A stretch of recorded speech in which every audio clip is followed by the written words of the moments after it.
Hello and welcome once again to the HowLongToBeat podcast. As always, you're listening to the sultry tones of me, Rick, and accompanying me in a beautiful harmony that makes an hour to 2 hours worth of audio podcasting pleasure. You will hear the voices of Alex. Hi. And also the voice of Paula. Hello. And do we have an episode for you, by which I mean I've completed some games. Me and Paula have retired one game each. And then we're playing loads of stuff. So we're going to talk about those three things: beaten, retired, playing. We've got a topic, which I will preface this by Paula telling us that it was, quote, a big mistake to let her do this. But Paula has suggested a topic. That topic is animals in video games. We'll see how that goes. And then we'll see how the scores play out in the second round of the new run of the latest version of How Long to Beat the Game. I wanted someone to jump in early, but none of you will now. I've used all of the goodwill that was related to that up. You know my Ricks. There you go. Dear God. Not my best work. But I have done some good work in terms of completions. I have 4 games total. First of those, Citizen Sleeper. This was an interesting one to finish in the sense that for anyone who listened, I think it was last week, if not the week before, I really, really enjoyed a game called Welcome to Elk, a game that came from like a not so great start and completely stuck the landing, completely sort of recontextualized the way I felt about the whole thing. Citizen Sleeper isn't quite the exact reverse, but the ending of the game really did throw me off. It's a game that felt like it ran out of steam a little bit. And when I say ran out of steam, I suppose what I mean is very similar to what you said last week, Alex, in the sense that it feels like it just kind of sputters out. It doesn't really end. And I think it would have benefited a lot from a stronger conclusion. And, it didn't have to be a you're going to save the world through the power of friendship. It didn't have to be that kind of bollocks, but a finite end to what was going on. I think this game in some respects speaks to the deficiencies of choice in gaming in the sense of narrative choice, because really, yes, you make a choice, but that choice doesn't really matter, and having to accommodate that choice that doesn't really matter undercuts all of the good work the game does before that point. Now, that's not to say that the game is in any way not excellent. It is still an excellent game. Especially on Game Pass, it's worth experiencing. I think it's the kind of game that still has a lot of merit in spite of a weak finish. Certainly it's one that's stuck in my memory for the hours that led up to the end rather than the end. And actually having got that far through, I don't think I'll bother going back and playing the last DLC chapter. I feel like I very much got what I wanted from this game. I'm not really bothered about the extra content. I ended up playing what was at time of release all available DLC, so the first 2 of 3 planned chapters. It's more game that lacks a conclusion, but because it's sort of compressed into that smaller space, it doesn't necessarily have the room it needs to breathe. It's very sort of club you over the head with the message and the themes that we're trying to get across, because we need to get them across now.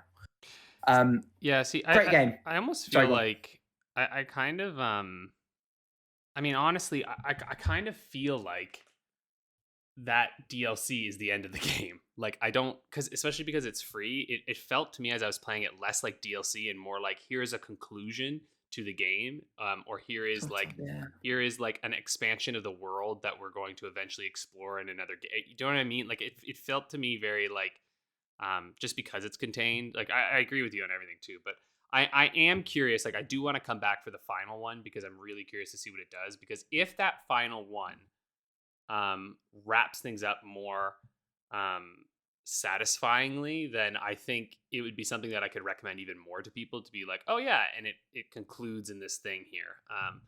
But as it stands, it's a little bit like, dude, it makes me think of Mass Effect 3 a little, where it's like, when you play it the first time, you're like, it's okay, and then they release the fixed endings, and you're like, much better now. Albeit, I think it's apples and oranges, because Mass Effect 3 was something that was intended to be complete, and then such was the rejection of that conclusion to the story that they decided to try again. It's a completely novel situation in almost any medium ever, I think. Yeah, but my point is just more the idea of updating it with free stuff afterwards to expand on it and finish off a story is more where I'm coming from on it. And I suppose the similarity is that it wasn't something that was communicated to the player for different reasons, but still. And I think from that perspective, I have to judge the game as I found it, and I found it with what feels like an incomplete end. Certainly a game that an end that lacks closure or a semblance of completion, but not in a way that feels intentional. Because if you watch a film like Inception, without spoiling it, because it's a great film that if you haven't already you should watch, listeners at home, that ends very intentionally with a lack of closure. That's the point of that ending. This didn't feel like that. This felt like either a failure of setting expectations, or I've lost my train of thought. Well, it has a lot of endings is the idea, right? Like, and by virtue of that, it has no end. Yes, exactly. And that's the weird thing of it, right? Where it's like, and in some ways it's a very difficult thing because I don't know what I prefer. Like, I don't know if I prefer them to just, you hit an ending and that's game over, or what they've done, which is an interest of like player satisfaction in terms of being able to just come back and, jump in where you left off so you can continue to see more of what happens in the world. But I don't know. I don't have a good answer for the best way of doing it, and I'm there's sure absolutely ways around that. You give the player the option at the credits. You say, do you want to consider this a completion and start a new game, which means saving your completion, or do you want to go back to the moment just before? Give the player the option. Yeah, but that's what plenty of games have done that. Kind of. No, it is. Kind of. They roll the full credits, and then you go back to the main menu, and you're done. I mean, that's literally what they do in the game. I don't know if adding a screen saying anything actually would have changed any of that. Do you know what I mean? It's just one more step. Like, I don't know. I just don't think that. I might give you that one. Yeah. I know what you mean. Nevertheless, yeah. I think the DLC is not handled correctly. I don't think it. I think if anything, it hurts the overall experience. I think it's either something that should be its own discrete thing, end of the game, fresh set of stats, fresh, whatever it happens to be, or feels like a beautiful sort of midquel or like opening act to another game in that world. Because it didn't have to be the same character that engaged with those players. It could absolutely. I don't think it should have been nested in. I think that harms both sides of things. All of that negativity to say, excellent game. You should absolutely give it a try. Another excellent game, which I played and then I played again, is Part-Time UFO. So we absolutely blitzed through this game. It is so much fun in co-op. I'm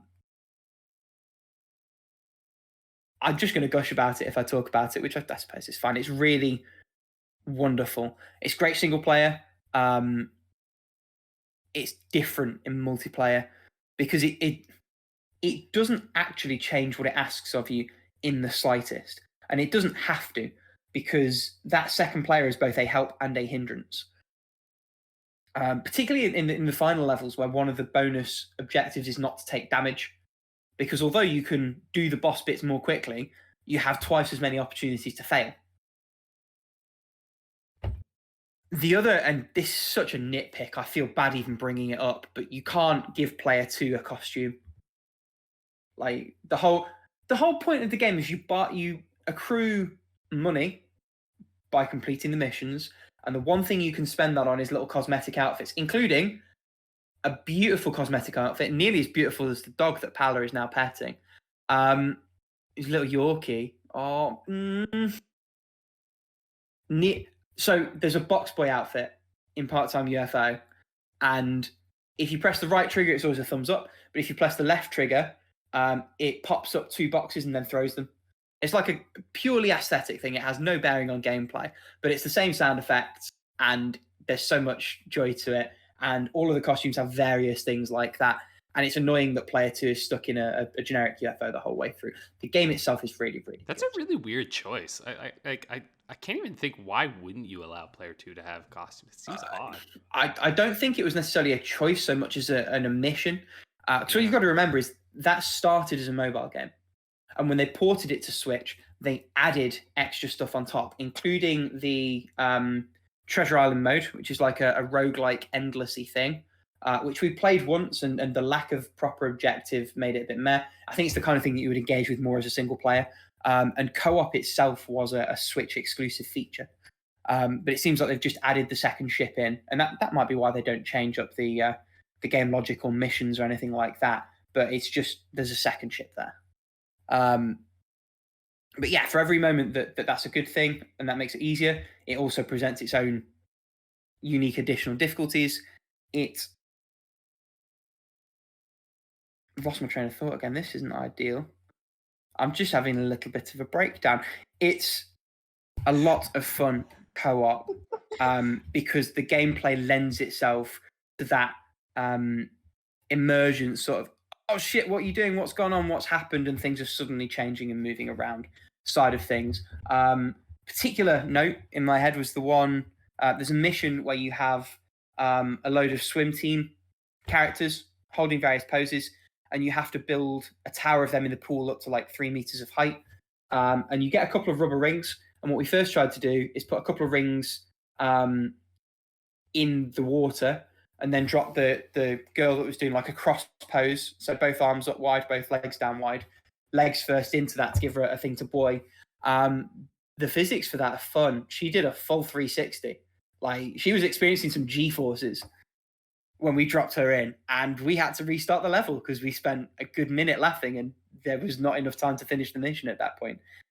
Single player or co-op, mobile or Switch, wonderful game. And not a long game either. So very easy to sort of experience in bite-sized chunks, and as a whole, very easy to experience very quickly. And lots of replayability because there's like 3 optional objectives, and then there's a harder mode that changes up the level in some way for each one. I didn't fuck with that, but like if you want more from the game, there is more to be had. Game 3 of 4, a recommendation to me a long time ago by a friend of the podcast, Abatage, Bladed Fury. This is a game by a developer where clearly someone high up played Muramasa the Demon Blade, one of my favorite games ever, and said, sick, can we just make that?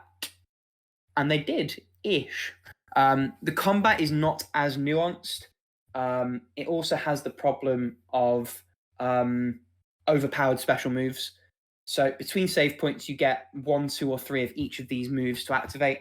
And once you've got a couple of them, which is very early on, like maybe 45 minutes, an hour into what is a 3-hour experience, once you've got them, essentially in the most difficult battles, you're spamming them.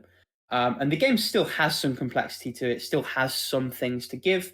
The setting of like Middle Ages era sort of China is something that's not often done. It delves into their sort of deities and spiritual ideas in a way that you don't really see in a lot of video games, or certainly I haven't. It's refreshingly short. I blasted it over 2 sessions. It's maybe 3 hours long, much easier than a sort of 12+ hour Muramasa replay, although they have the 3-hour DLCs. Looks really, really good. They do the best with their budget. It's a 2D sort of quasi-hand-drawn, quasi-painted style. Character movement is fluid. There's a lot of flair to the different enemy kinds, assets, bosses. A couple of things that really hold it back. It is way too short. Like, its 3-hour runtime includes like an element of boss rushing, although they do something I like, which is when you fight those bosses a second time, there is a modifier, whether that's a spiked ceiling coming down and giving you an extra sense of time urgency, to a change of setting, to the addition of specific formations of grunts to complicate a battle further. So while I normally don't like extra boss rushes, I thought that was pretty cool. But you can tell when it's 2 hours in and they've thrown that in before the end, it feels a bit like pad. It doesn't feel like it quite has enough to justify what little length it has. The inspiration from Muramasa is clear, right down to the layout of some of the UI, the way that the collectibles are curated and used, and also the way that the boss health bars set up. It's copy-paste. And unfortunately, it lacks the depth that Vanillaware's title had. Something that struck me maybe 2/3 of the way through my playthrough was that as decent as the baseline combat is, it plays its hand very, very early. You don't really get a lot of meaningful upgrades to your arsenal and your abilities. By contrast, one of the things that made Muramasa's combat so strong was the sheer amount of blades, each with their own special ability, and the fact that you had to cycle between them. You couldn't spam certain moves because different blades had different attributes. Those blades would break with use, and the core mechanic of that game revolved around tactically and efficiently switching between blades to make sure you constantly had a supply of capable blades, but also that you were making the fullest use of their special abilities. Because this game doesn't have an equivalent system, instead it has these overpowered and sort of rote special ability like uses. It's far more stale, and once you've sort of had your first couple of boss battles, you've kind of seen what the game has. I still think it's good. I think on sale, especially, for a couple of pounds, which is all I paid for it, it's well worth a try, particularly if you like that kind of game and you're craving something more of it. But it would be... I think I rated it 7, but it's like a Metroidvania 8. Like, it just doesn't justify itself versus other games you could be playing. The setting alone is the only thing that's sort of unique, and I just don't think for a combat-heavy, short experience like this, I just don't really think that's enough. But I did have a good time, and that's not to say it's bad, by no means. It's just not good enough. That still sounds more negative than I want it to be. You get the point. Is this one that either of you guys have seen, wanted to play at all? Never heard of this one. Nope. Also doesn't sound like... I'm not that huge of a fan of that genre of game. Like I like them and all that. Like the kind of hacky slashy sort of combo games. They're fun. I really like Muramasa, but it's just one of those ones where it's like I'm not gonna play a lot of those unless they're like the greatest shit in that genre. I get that. I do get that. I just want to stop for a second and appreciate how adorable the dog is, Paula. Are you dog sitting? I feel like you said you were. Yeah, I'm dog sitting because my sister is currently out, so she left me in charge of caring for her little dog Max.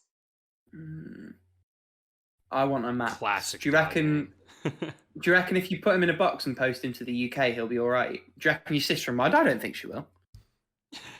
He will probably be all right, but he's a totally spoiled brat, so good. I like caring for him. If you think I'm going to do anything other than spoil him rotten, you are mistaken. So neither of you have bothered with Blade of Fury, just to bring us straight back around. Do either of you remember the game Rhythm Sprout? We covered it on Next Fest a while back. Oh yeah, wait. Is that the one? Is that the one where you're like a little onion or something? No, not onion, but yeah. I think I played this. He's got like a spring onion poking out of his head, sort of thing. Yeah. I remember playing this. It's like, and it's kind of like, oh, okay. Is it any good? Yeah. So and this, I'm not going to bury the lead. Anyone who's listening, this is going to drop, I think, the day of Next Fest ending. If you're listening to this and you haven't already downloaded some demos, they're there. At some point in the future, we are going to be talking about 3 that we are playing. They are Shady Knight, Mika, and the Something, which is and Mountain. Overboss. That's the one. So look forward to that. If you want to play them first and have your own thoughts to compare to ours, this is your very, very small window of warning. Couple of Next Fests ago, I, and I think Alex as well, from memory, played a game called Rhythm Sprout. This is a somewhat unique take on a rhythm game from Tiny Build. The story's pretty wacky. Like, you live in the vegetable kingdom and you are tasked by the king of that vegetable kingdom, King Brock, who is a broccoli, with saving the kingdom from the big bad, who is known as King Sugar Daddy, and also saving his daughter, Princess Cauliflower. I know they're different vegetables. Don't worry about it. There's a few things that make this game a little bit different. It is very story-focused. That story is quite funny.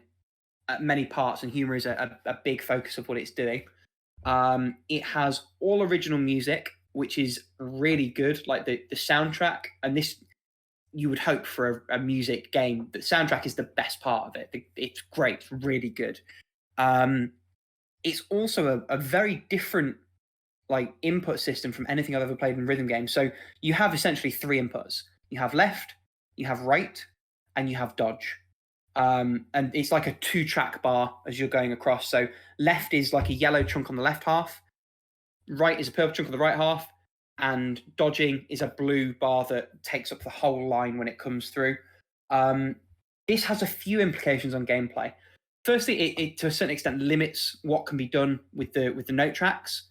It also allows them to be way more creative with certain aspects of it because you aren't juggling that many inputs. You have 1 super meter. You get to choose to when you want to use that. It's charged right from the start. Excuse me. I hope that didn't come out on camera, on microphone, on whatever. I'm not having a good evening, am I? It also causes a couple of problems because I played this on Switch, which means that the left movements are on the left thumb, on any of the D-pad buttons. Right movements are on any of the face buttons, and dodge is on either of the shoulder buttons. It should be more comfortable than it is. I think this is the kind of game that probably is better played on a PC where you can just have A and D and then spacebar under the other thumb. It felt more natural in the demo than it did in the gameplay on Switch. And that's not to say that it's bad. It's absolutely serviceable. I just don't think it's optimal. I also thought the scoring system was strange. So rather than have a conventional sort of, you build up score and that score's based on a multiplier, you have a 6-star system. So you get 3 stars for your total score, and that score's independent of like your combo streak, and a separate 3-star system for your combo streak.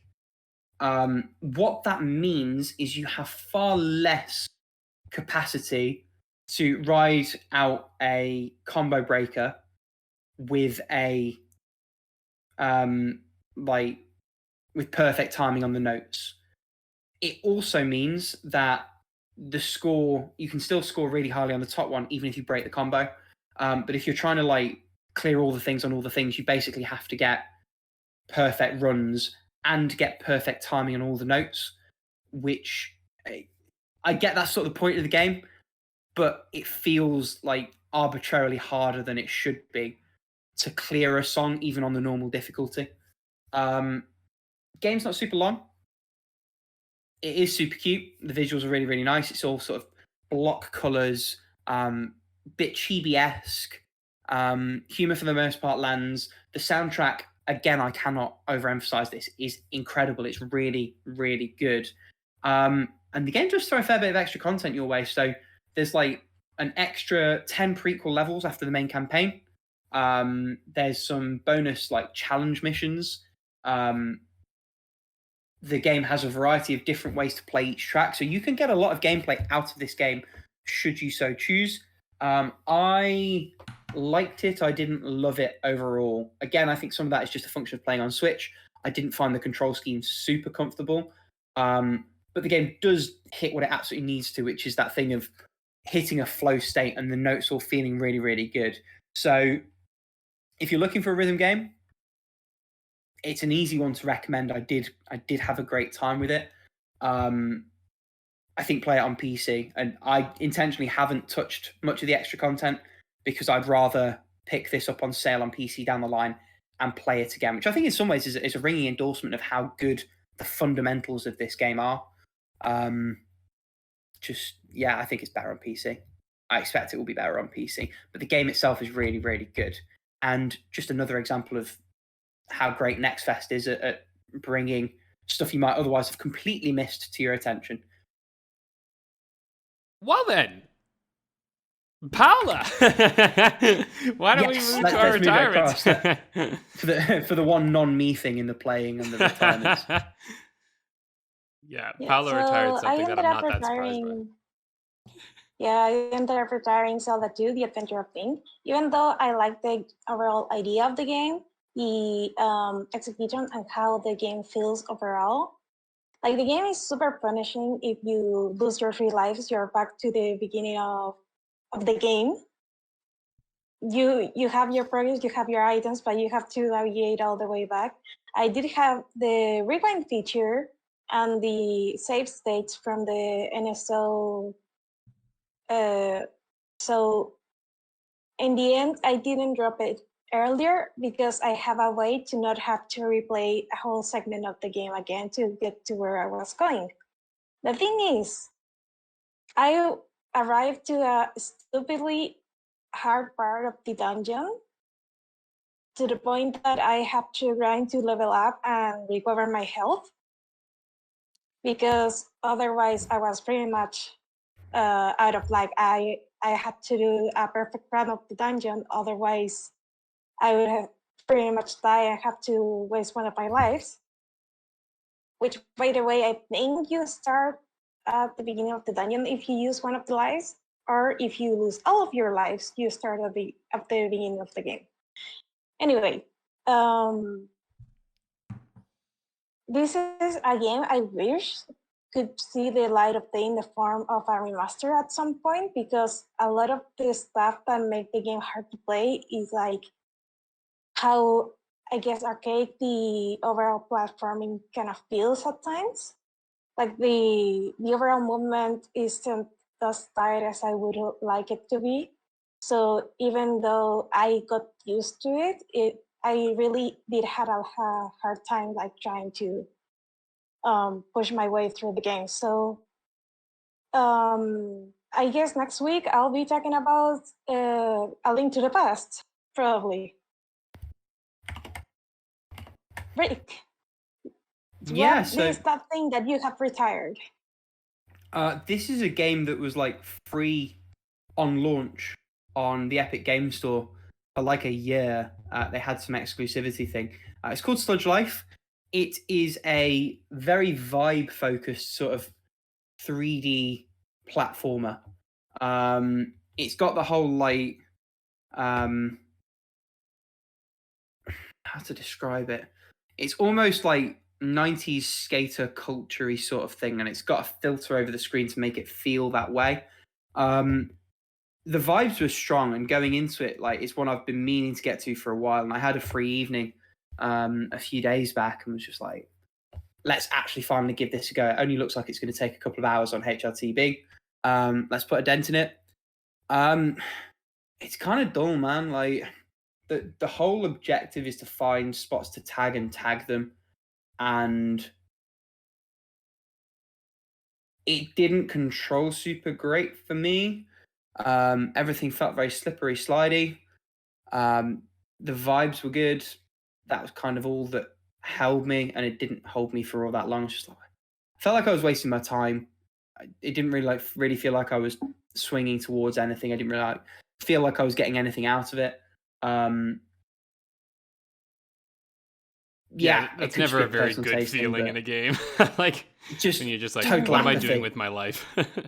yeah, and it does kind of give you certain objectives. Like there's loads of fast travel points, and it's very sort of upfront about you have this many fast travel points. But also, like, the game world's not that big. Why do I need them? Lots of frustration, lots of shortfalls of reasons to be involved in it. So I did not stay. I think it's one of those things where, like, if I didn't have loads of stuff I really, really actually want to play, like, it wasn't offensively bad. I might well have just plugged through it, but I can't justify the time spent. So I didn't. And I can't justify spending any more time talking about retirements because that's it. Alex, we haven't heard anything from you yet, and you tell me you're playing quite a few new games, and I can see you're playing quite a few new games. So tell us more. Yeah, so I mean, I guess I'm still technically playing Gears of War, though I don't really know if we are. Just because my partner and I are both like, this month is like just absolutely fucking nuts for the both of us. I'm teaching I basically teach every single day, during the day and at night. So it's like, it's just kind of a wild time. I mean, making bank this month, so that's nice. But I'm covering a medical leave, right? So I'm just kind of like I'm only there temporarily. So I'm just sort of a little nuts this month, and then I'm gonna relax again. But that just means that neither of us have had any time to play games together. Like when we do have time together, we're just kind of like napping with one another. We're like, let's just lie on the couch and sleep for a bit, and then we'll watch Last of Us, and then that's our entertainment for the week. Which, by the way, God, people, if you're not watching The Last of Us, holy shit. It's like one of the best TV shows I've ever seen, let alone a game. I've heard it's good. It's I know the so story, fun. though. I already played it. Doesn't matter. It's not even close. If you think, listen, trust me. I've played it. The story, they have simply expanded and pulled it out so much better. It is way better than the game story.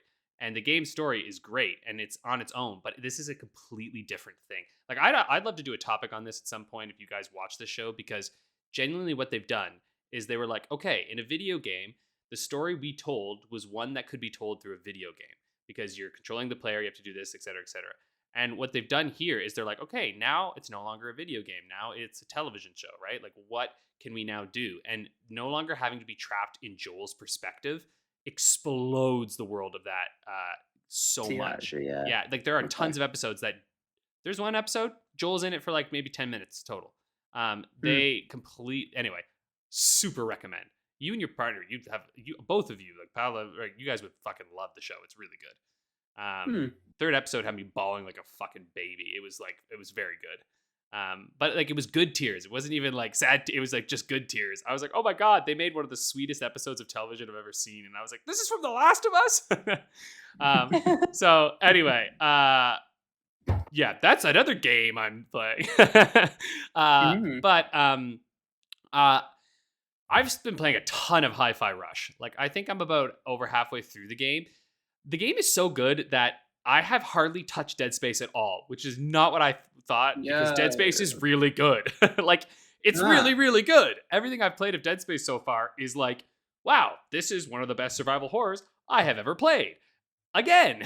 And so I'm like, and I love survival horror. You guys know me. I'm freaking Resident Evil all out the shit, but fucking Hi-Fi Rush, I don't know, man. It's so much fun, and the combos are tied to the beat, and the story's funny, and the characters are lovely, and it looks great, and it's just a great way to relax. Like, I just love that game. So anyway, I'm playing the shit out of that. Again, free on Game Pass, so like, you're missing out if you don't try it. I also don't think it's overly intense for like PC folks and stuff. I think it's a pretty easy install. So in terms of like, can confirm. Yeah, I've started this one. Yeah, I've not got far in. Like, other than to say I've played the first 2 combat encounters and I like it. I've got nothing to add at all at this stage. But I can tell you that I am running, like, at this point, a 7 going on 8-year-old laptop with a GTX 970M graphics card and like an oldish i7. And it runs on medium settings basically flawlessly. Nice. So yeah, and for context, Sable, which has got a similar but arguably less intensive graphics style, albeit a more open world, did stutter and did chug a little bit for me. So yeah, it's well optimized on PC, and it if you've got anything that can run anything, which is also a testament to these. Yeah, it's also a testament to these developers, right? Because like they are seasoned developers. Like these motherfuckers know what they're doing, you know? And you get that vibe when you're playing it. You're like, yeah, this is from a group of people who are good at making games. It's very assured, yeah. Yeah. And because the director of this one is like Joe something or other. Like it's because it's not the guy who made The Evil Within. It's actually the guy who I would argue I think is the best game director for Tango, because he made The Evil Within 2 as well, which is far superior to The Evil Within, in my opinion, at least. I find Evil Within 2, it's so much more refined, and it's fantastic. Anyway, I'm loving this game, loving it. Like I said, I am playing Dead Space, but I haven't played much. In fact, I probably won't play anymore until I beat Hi-Fi Rush, and then I'm diving right into that bad boy. Because again, it's very good, but it's so stressful, and I'm so busy this month. I don't want to stress myself out. You know what I mean? I'm waiting until I have a little bit of a vacation, and then it's like, okay, now I'm not gonna be so stressed.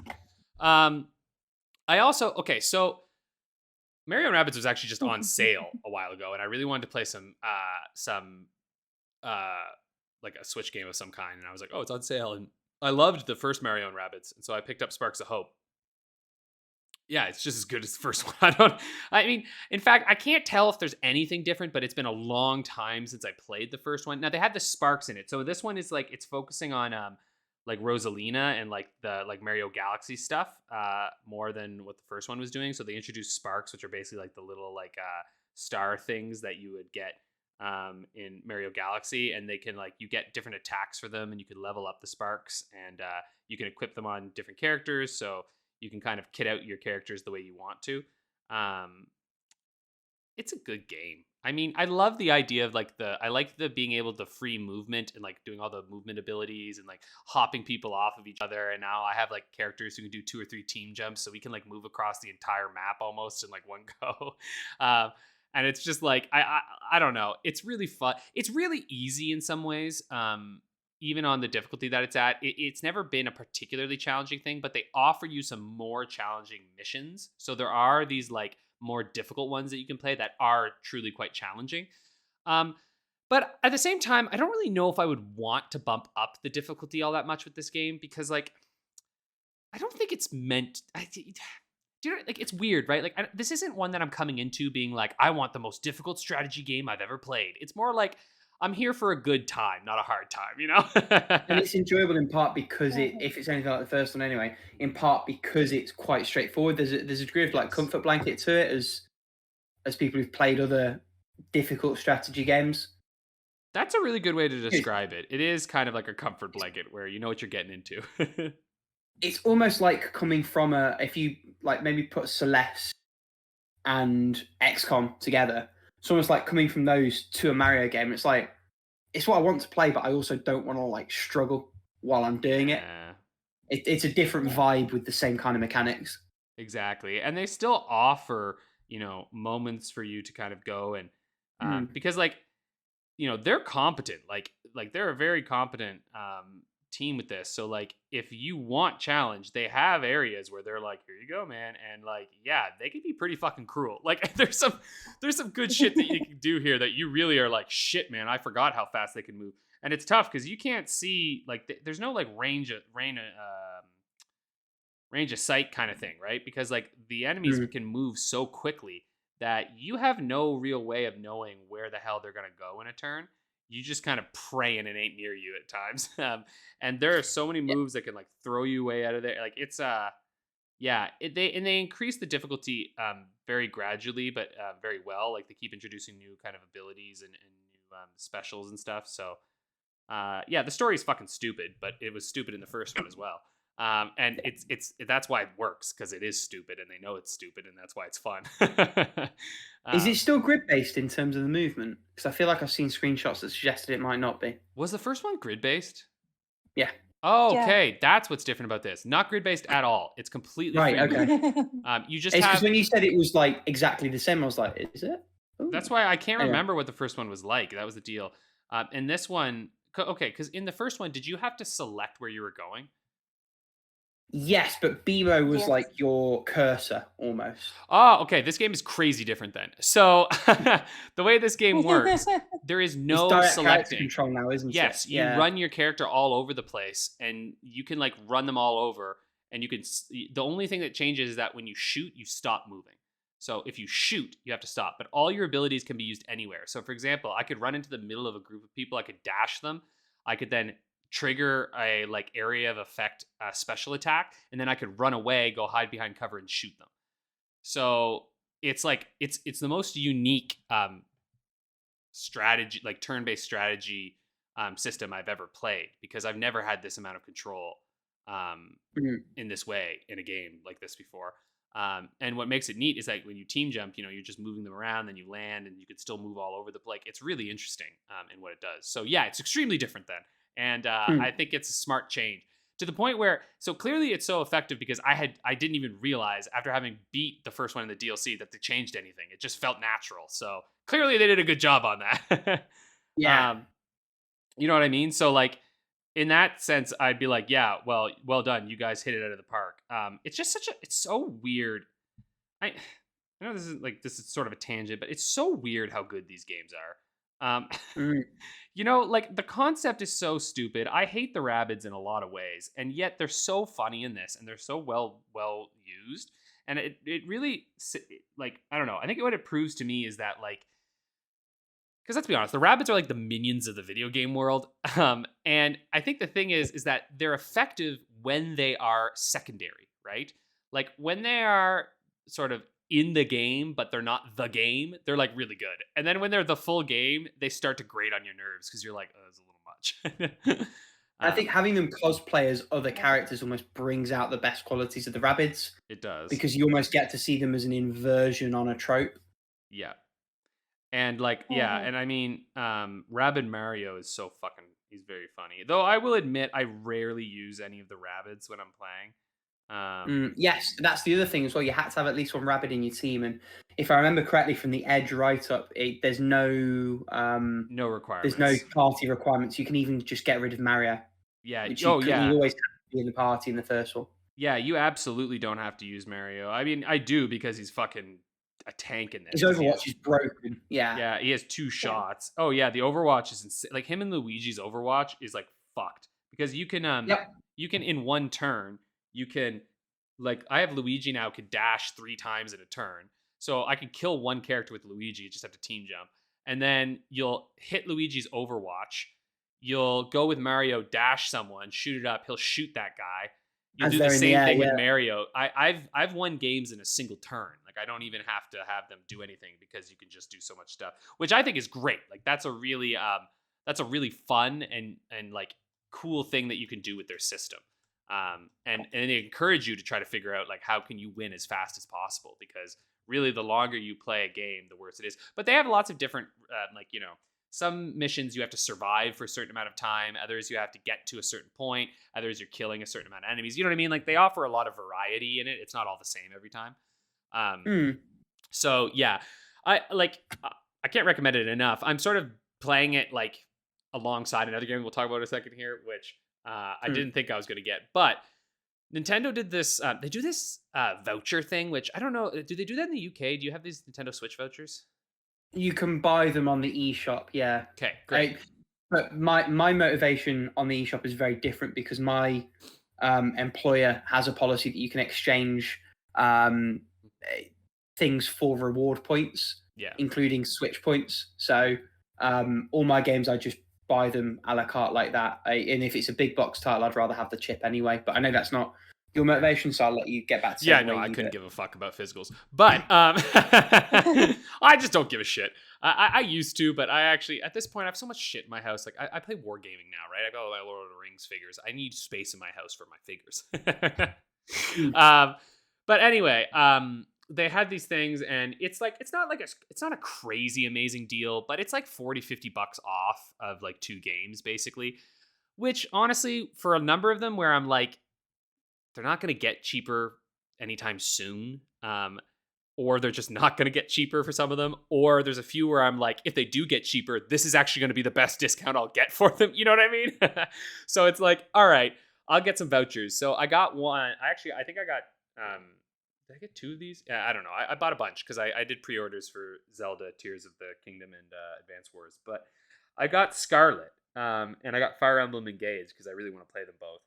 And I started playing Pokemon Scarlet, and it's like really cool, really neat take on it. Wow, no one was exaggerating the tech issues. It looks like fucking ass. Like honest to God, it's ridiculous. Like. Especially with Metroid Prime Remastered coming out right now, that looks fucking gorgeous. You've got this motherfucking piece of shit that looks so bad. I know some people are like, oh, it's fine. Motherfucker. People pop in the cutscenes. In the fucking cutscenes, there's pop in. Fuck right off. Like, I am sorry, but fuck right off. Like, you're the biggest company in the world. Like, Pokemon is the largest brand name ever. And I know people are like, oh no, but the video game is different. And I'm like, go fuck yourself. They make billions of dollars. They could put so much money into the fucking video game company. Like, that to me is the biggest bullshit on the planet. And they're like, oh, yeah, but the company, they're so overworked. And I'm like, oh, shut up. That's the fucking corporate assholes who aren't giving them enough resources. So as far as I'm concerned, inexcusable. Fucking bullshit right off the bat. Oh my God. And someone grew there was this girl in the corner of my screen who like grew like 6 times larger all of a sudden. And I was like, what the fuck is this? It was just like, ba-ding! And then like went down. And I was like, what the fuck was that? And oh my God. And some of the stupidest shit, like, oh, and because you can fight anywhere now, man, that's caused some really funky bullshit. The camera is so busted. Like, I'll have moments where it's like I get into a Pokemon battle and I'm like, wait, where's my Pokemon? I'm like, where'd it go? And I'm like trying to like swivel the camera around, and then eventually I can get this like fucking up my Pokemon's asshole shot because they're on a fucking hill, and I'm like, what the fuck? Like, it's just, and you know what the worst part is? It's really fucking fun, and like it's a really interesting game, and like it's doing really unique things with the fucking with the Pokemon. Like, you know, although the fucking intro, man, I get this is a game for kids, but Jesus Christ, they talk at you for so long. I was like, I know how to play Pokemon. All right. I fucking know. Like, let me skip it. Anyway, just all this shit. So anyway, oh dude, I don't even know where to go on with this. Like, everything I thought this game was going to be, it is. And that to me is one of the most hilariously interesting things, where like sometimes, because you know, a lot of people overblow shit when they talk about games that come out, you know, and I thought maybe Pokemon Scarlet had been overblown a little bit. Not at all. I was like, nah, not at all. It's like, it's entirely like the opening cutscene where I'm following Koraidon, like the Pokemon, as it's like flying around, and they have the balls to do a close-up of this Pokemon's eye, and it looks so bad. Like, it looks like a PS2 game. It's so bad looking. Like, I shit you not. I was like, dudes, you're really gonna close up on the model that you clearly have 6 pixels on? That's a bad call, my dudes. Like, I was like, this is so stupid. And the grass is just little 2D, like, green triangles, right? It's like, you're like, oh, good grass there. That looks real nice. And the grass is meaningless in this game because the Pokemon are just everywhere. So, like, I don't even know. Oh my God. Why do they do put the grass in the first place? I know. And I know the trees is such a thing that like people are, and like I know because people say like, oh, you don't care when you're playing. Yes, you do care when you're playing, because I gotta look at this shit. I gotta stare at it while I'm playing this fucking game. And it's just, oh my God. It's like straight up like I'm playing a GameCube game. Like, honest to God, it feels like a GameCube game. Or a 3DS game at best. And that's what it is. Like, I'm like, oh, this is a 3DS game. Because these motherfuckers don't know how to make a 3D game. They just actually don't know how. Which, fine. I don't know how to make a 3D game either. But you don't see me trying to make one. So it's like one of these things where I'm just, do you know what I mean? Like, it's like, I don't know. Like, I feel like I have zero empathy or sympathy at all for these kind of companies, you know? Like, because I'll hear people defending it, and I'm like, why do you defend games? Why does anyone defend a game? Like, it's like I made art. Don't defend my art. I've made shit art in my life, and it was shit. Don't defend it. It was bad. That's fine. There's bad things that get made. This is an example of one. I would probably beat the game, though, because it's actually enjoyable. I just wish it actually looked and functioned in a way that was decent, so that I didn't have to fucking save every few minutes to make sure I didn't get a crash. Because it did crash on me. But I was like, wait, they did crash on you? Yeah, it crashed on me pretty quick. I was like, all right, whatever. Yeah. They have a pretty generous autosave because I think they know that it fucking crashes. So they're like, better autosave after everything because it's going to happen. And terrestrializing is so stupid. It's so fucking stupid, man. The fucking crystal shit. What the fuck is that about? I was like, what? Like, they always have to add some shit so that they can sell more plushies or something. You know what I mean? I was like, why do they terrestrialize? I whatever. I don't even want to talk about that. I have to say that at the very least, like from the competitive Pokemon standpoint, the terrestrializing has made some Pokemon very viable. And holy crap, I've seen some crazy strategies over there. Yeah, but you know, to me, when I hear about like things like the competitive scene, I'm like, man, fuck the competitives. The competitive scene will do whatever it wants always. Do you know what I mean? They're always gonna do shit. They're always gonna compete. So I'm like, I don't give a fuck. I don't give a fuck about them at all. They're such a niche group of people who will play a game, you know? Like, it's a tiny sliver. Who will make a big stick do. A tiny sliver. Exactly. What? Fuck the competitive scene. Fuck the poor, I guess. Fuck everybody. Fuck it. Well, no, the poor are great. I mean, the game might say fuck the poor because you got to pay this much for a fucking broken piece of shit. But But what if you're a poor competitive scene player? Well, only fuck half of you. You're semi-fucked. No, but I mean, I don't mean fuck as in like have fun if you're competitive. But just for me, it's like if terrestrializing serves one purpose and it's the competitive scene, then it's like, what's the point? That's as far as I look at it. I don't know. Whenever I think the reason that I feel a little like ugh when I see things like terrestrializing is because it's just the Dynamax, it's just the whatever the shit they did in Sun and Moon, it's just the Gigantith whatever in Pokemon X and Y.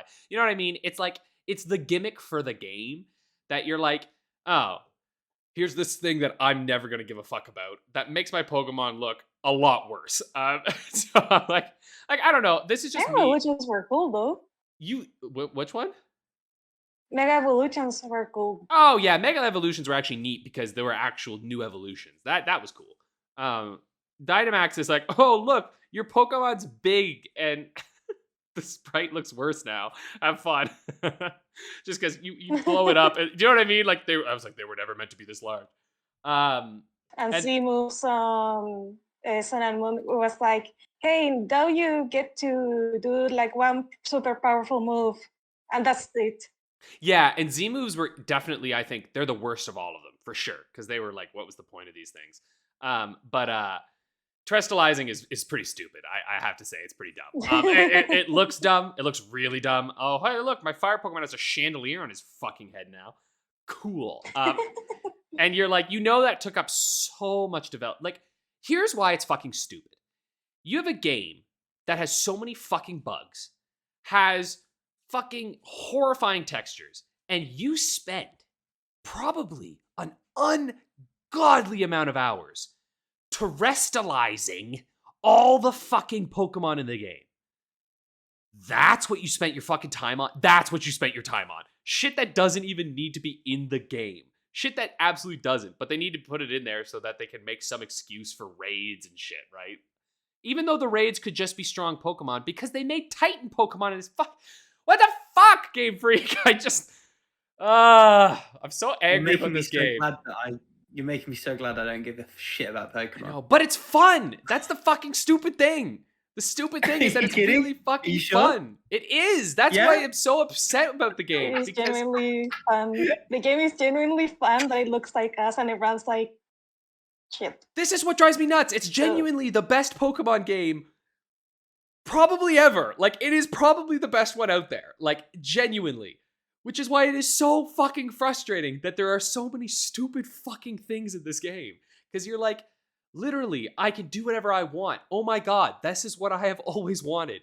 And I can actually do whatever I want. It's not like, sure, you can do whatever you want, but you better do this, this, and this. It's like, no. You can do whatever you want. Go have fun.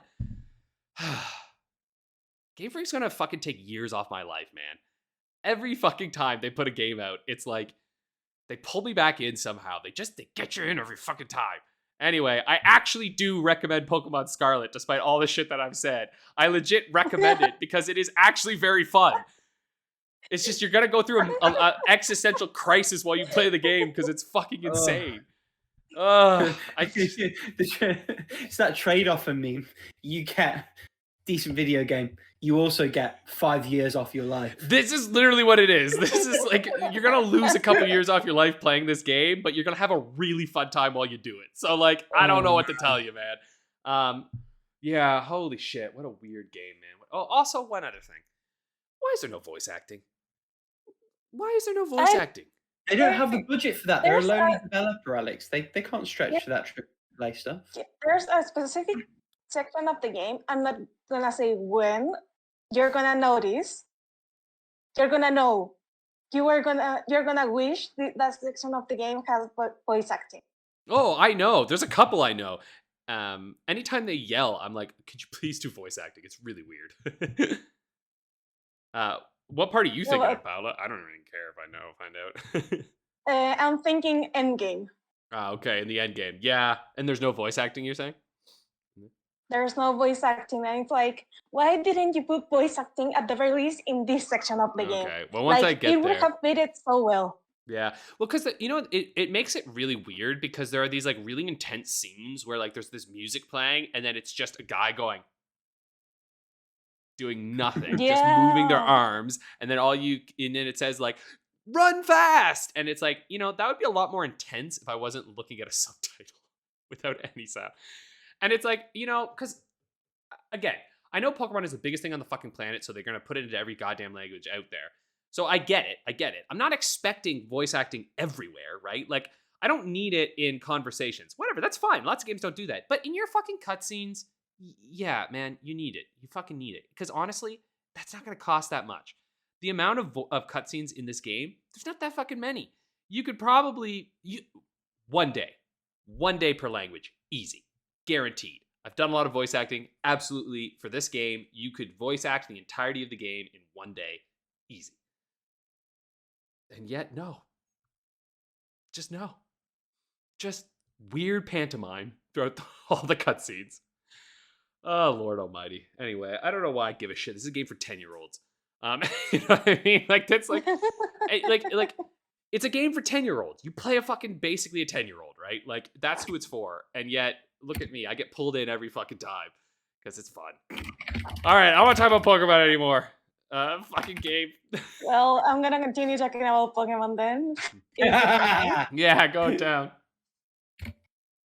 So, one interesting thing is that the game doesn't run any worse if you pull in another player into your world. Like, it runs exactly the same, which is nice because if it ran any worse, that I would be throwing hands over here. But the thing is, we have discovered some very interesting things on what can be done in multiplayer in Pokemon, in the sense of how laggy we can make it. So my boyfriend and I were playing, and he was going for one of his version exclusive Pokemon, and that Pokemon was standing on a specific spot on the map, on the desert, and we were like sharing the world of, I was in his world pretty much, so I could see his exclusive, except that one. So when he started battling that Pokemon, all I could see was his character shouting at the air, like giving commands to an imaginary Pokemon, because for some reason his Gengar didn't show up either. So at his side of the screen, like on his screen, he was having an epic Pokemon battle, and on my side of the screen, I was seeing a crazy guy shouting at the air, which was hilarious. The best part is that disco vibe. You know, when like someone's got the headphones on, they're like loving it, and you're there, and it's just like silent. Yeah, exactly like that. And the thing is that he could still see me from his point. Like while he was battling, he could see me. So I had my Masquerada out of its ball and running around my boyfriend. And it was hilarious because there was just his anthropomorphous cat running around and just trolling while he was trying to have a very serious battle, trying to catch one of his exclusives that it isn't a legendary, but it might as well be a legendary. And the other thing is that it was it Tyranitar? Iron Threats, one of the Paradox Pokemon. Oh, I don't even know what that means. Never mind. Continue. You'll see in time. And the other thing is that I was just playing hide and seek, and at some point he was like, I just like to run around and spook him inside the game, so every time he will walk out of the building, I will appear from out of somewhere and just say hello. And the thing is that I was just hanging out on a wall, because Koraidon can walk on walls at some point of the game after you get a specific power up. And no, if it rains, you don't sleep. So that is a very good improvement over Breath of the Wild, as weird as that sounds. The thing is that for some ungodly reason, he entered into a battle, and each time you enter into a battle, if you crash into a Pokemon, your Koraidon will jump back, and then you send out your Pokemon. That's the whole animation thing that's going on here. In his game, he just jumped back normally. In my game, I was just hanging in the wall, and suddenly his Koraidon was like on top of my Koraidon, like using it as a stepping stool. And I was like, hey, are you seeing this? No, my game, like, I see his game. It is just normal as always. Or not as always, but you get it.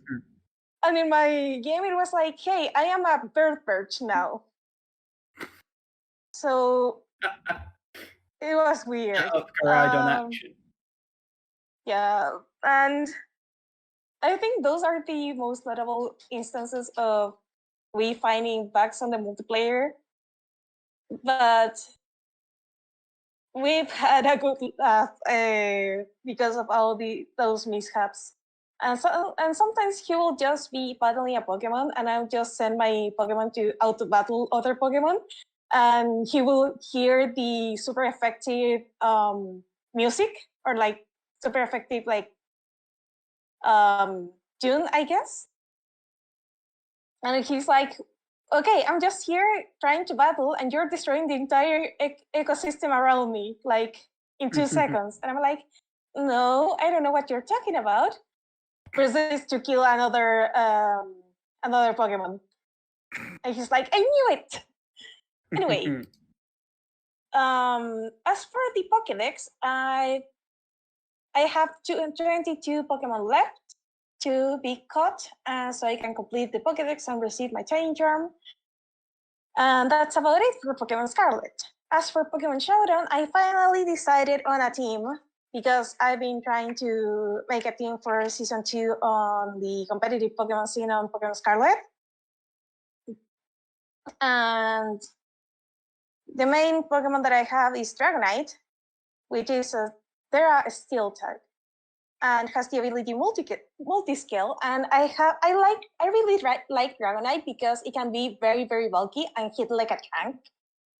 And it has an ability called multi-scale that, as long as it has the full HP, the first hit will, it kind of counts as if it has a max defense. And I also give it an item called the Assault Vest, where as long as all your moves are damaging attacks, or straight up attacks, you have your special defense increased. So it can very much survive an Ice Beam, which is supposed to be very frail too, because it is a flying dragon, and both of those types are weak to ice. It has some very fun attacks like Stream Speed, Stone Edge, Ice Spinner, which is a new one. It can now learn an Ice type move, and Outrage just for the damage. I'm not gonna go into depth with the other ones. I'm just gonna say that I have Aglimora, which is a very interesting Pokemon, because each time you hit it, it kind of like drops toxic spikes, so the next Pokemon your opponent sends in gets poisoned. Then I have my special wall, which is a Gastrodon, which I discovered you can give the Terra-type Fire, and it has an ability which makes it immune to water, which is very nice. Then Meowscarada, which was a surprise to me, because not usually, starters do have like that one starter that is good and competitive. And I think 2 of the starters on this generation are good and competitive, one of them being Meowscarada. So that is my class canon. Then I have Arcanine, which is kind of like both support and punchy punchy. And finally, I have my Dragon, which is curiously very good as a support Pokemon that can just set up a tailwind and make all like the whole everyone on your team go faster. So that was a very good discovery. So that is gonna be my team for Pokemon Scarlet. I have to create it and train it. Holy crap! I forget that part. That part where you have to put a lot of effort in. But anyways, the other Pokemon game that I'm playing is Pokemon Yellow because my nephew found his 3DS and he found out that the thing still works. The 3DS is still broken, so he has access to any game on this earth made for the system. And in particular, he had Pokemon Yellow installed, and he was like, hey, I never played this game before because, well, in his opinion, it looks weird. That's how he describes it. He's 12 years old, so he said he sees anything that is like from the Game Boy era or Game Boy Advance era, and immediately he goes like, ew. But for some reason he was like, for some The reason, youth just these because days. he could start with a 2, he decided to start this game, and I think part of it is because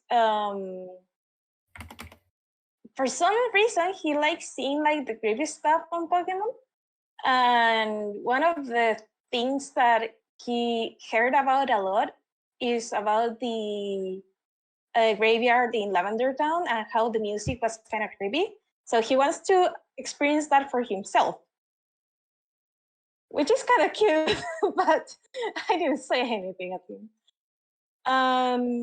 He was like, okay, I do have it too, so why don't we play together? And he was like, okay, let's play together. So we are in Meridian Forest right now.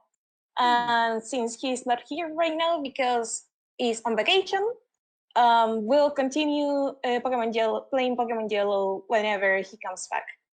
Hopefully. That's enough of Pokemon because holy crap, you can't have too much Pokemon in your life. Agreed. Yeah. Yeah, that's a thing. I've glazed over the last 10 minutes. I'm like, hey, cool, flying type, Gyarados, Digimon, whatever. Easy, I just heard the internet ruffle. They're like, they're different. What are these Tamagotchi things anyway? Oh my god, I Anyway. need to go for my ID because I feel old. You said Tamagotchi and I felt really old. Damn. Newsflash, we're all getting Anyways. They came back. You can buy those new again now. They've started making them again. It's a whole thing. And Tiamat, again. Yeah, I know. Age is relative. We're sorry. He always says we're not old. And he's right. But I feel old.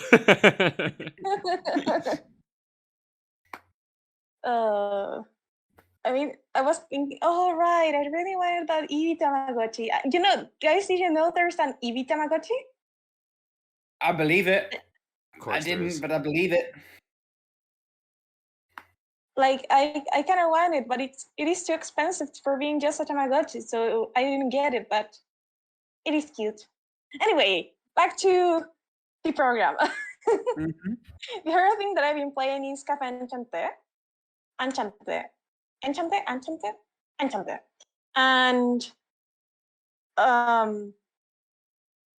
I started this crusade to replay some of my favorite routes in Otome games. So right now I am on the common route of Café Enchanté, but I want to just replay Iru's route, which is the Fallen Angel, who loves Otome games. There's clearly not a bias there. And I am prepared to suffer again because this game, even though the common route is very lovely and more lighthearted than not.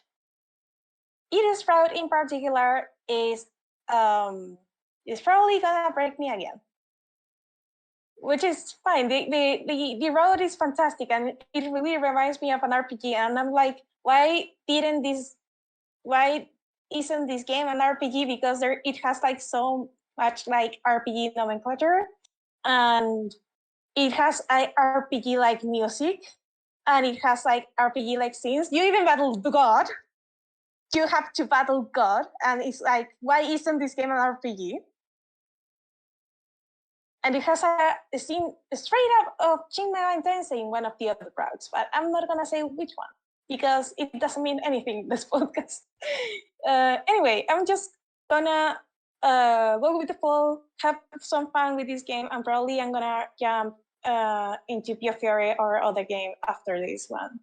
Another game that I've been playing because with a group of friends, we also have like the game of the month kind of thing, is the Red Strings Club. Great game. And hopefully, when I first heard about this game, I really thought that it was gonna be like Valhalla, where you just have to do bartender stuff. And no, that's not all you do at all. Nope. So what happens is that the drinks are a mechanic. You can get information out of the people that visit the tavern by trying to, I guess, brew a drink that appeals to a certain emotion, and then you will be able to talk to the person and ask about certain topics. The thing is that there's another whole section of the game where you, should I say or should I know? Because Dun.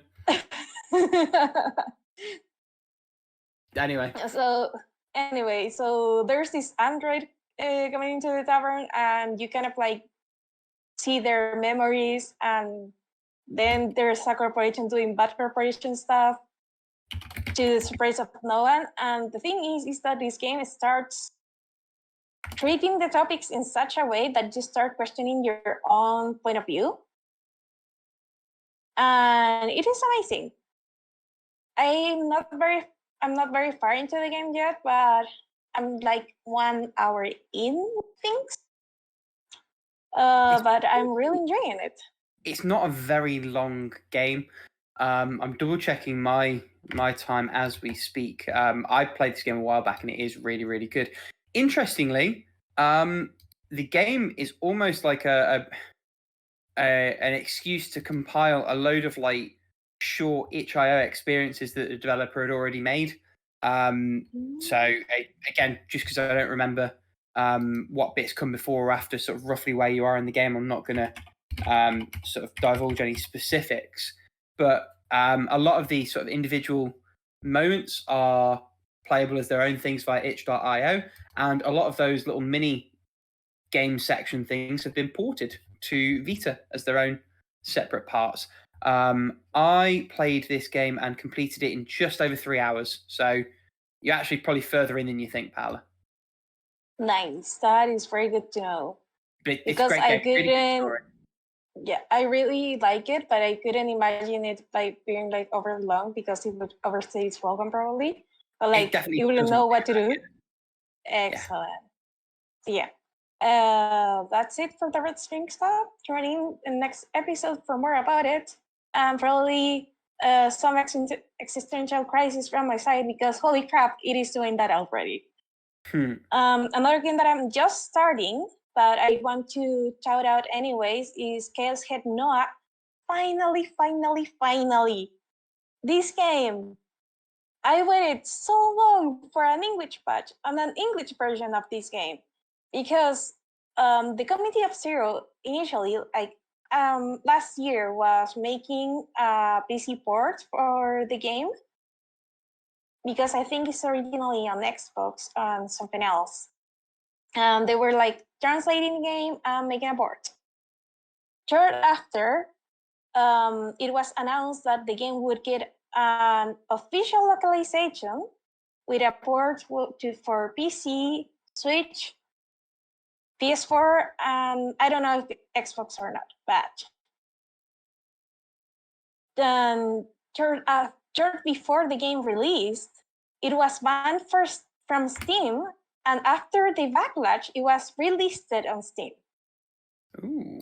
The game came out so buggy with so many game-breaking bugs. 7 of them just on the true ending of the game. That the Committee of Zero not only started working on an improved translation of the game, which by the way, they were like 99% done when the game came out. So they only had to finish the localization, sorry, and then squash all the bugs because there were so many of them. The patch was supposed to come out with the game like in October or like November maybe, and it just came out like a couple last week or like a couple of weeks ago because there was so much more work to do after the game came out. So I am happy I'm finally playing this game. This one is from the Science Adventure series. So Chaos Head, Steins Gate, Robotic Notes, Anonymous Code, plus Chaos Child, Steins Gate 0, Robotic Notes Dash. That is like the more or less canon side of the story, plus some a few fan discs of the game. Most of them that are localized are for Steins Gate, because why wouldn't you create more content for the favorite game of all? It checks out.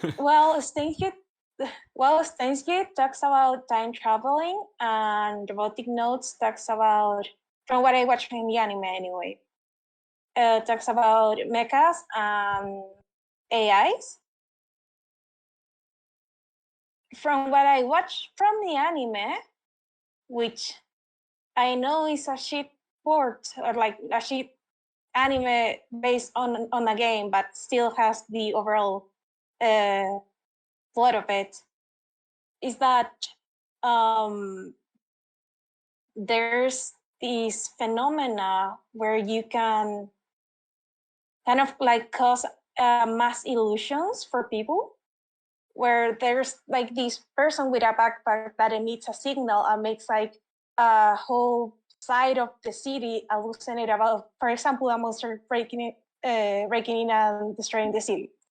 And this is interesting because I may be wrong, by the way, because it has been so long since I watched the anime.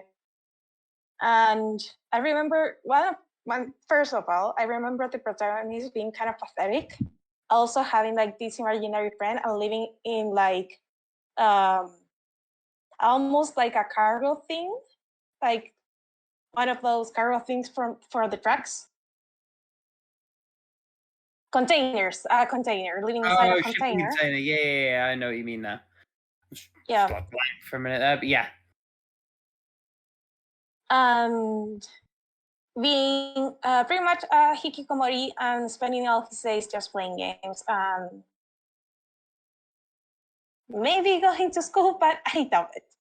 I remember also that the phenomena that I just described, that about these mass illusions and some kind of like evil committee organization kind of thing, just like Steins Gate. And the other thing that I remember is that they actually have weapons, but like weapons generated out of thin air, which was kind of weird. So let's see if my memory kind of like checks, or like if my memory is crap. So this marks the Paula's big adventure through the entirety of the Science Adventure series, starting with Chaos Head Noah.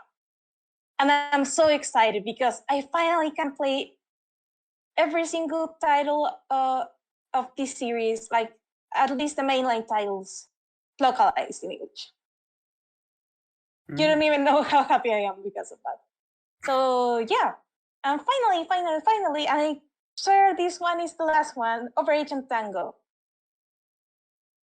I love this game. I gifted to my boyfriend for Christmas, and it's pretty much a game where one of you is an agent and the other one is the guy in the chair. And it is incredibly fun. So in this case, since I get dizzy with camera movements because it is in the first person, my boyfriend is the agent and I'm the guy in the chair. And you have to, each of you see different stuff. Like the hacker, the guy in the chair pretty much sees like the system, the hackers, he's trying to hack into the system. And then you have to, you can see like through the cameras where your companion is, and you can control, for example, a security rifle, I think it's called, through the camera to deactivate things so your companion can get into certain spaces and then do the thing that they're supposed to be doing. The game is really fun. Yeah, I'm just looking at the Steam page now. It looks really good.